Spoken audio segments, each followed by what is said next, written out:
Désormais, le commerce de détail est réservé aux nationaux et aux ressortissants de l'AES. Tu sais ce qui me dérange le plus dans ce pays? Hein? Tu vois les Burkinabés qui se lèvent chaque matin, qui vont au marché, qui achètent du pain, du riz, de l'huile, mais qui ne savent pas chez qui ils ont rentabilisé la journée. C'est eux qui me dérangent. Tu vois la vendeuse de beignets là-bas? Quand tu achètes chez elle, ton argent reste dans le quartier. Mais quand tu traverses la rue et que tu rentres dans certaines boutiques, c'est comme ça aussi ton argent prend l'avion sans passeport.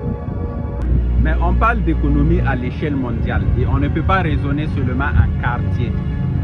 Si on commence à fermer le commerce, on risque de décourager les investisseurs et de créer des pénuries. Qui parle de fermer? Personne ne parle de fermer quoi que ce soit.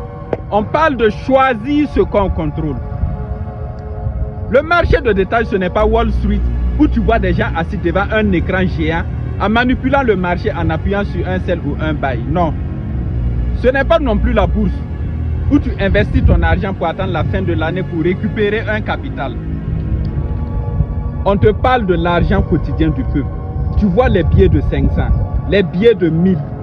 Répéter des millions de quoi? C'est de ça qu'il s'agit. Et même ça, si tu ne connais pas, c'est que tu ne participes pas à l'économie. Non, tu ne fais que la regarder fonctionner. Les Burkinabés ont longtemps confondu puissance et activité.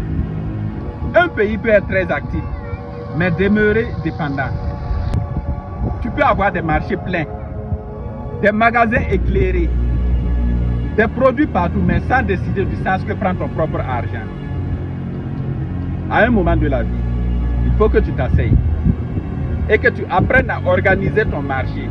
Soit c'est ton marché qui va apprendre à t'organiser, mais dans les deux cas, il y a une seule personne qui va apprendre.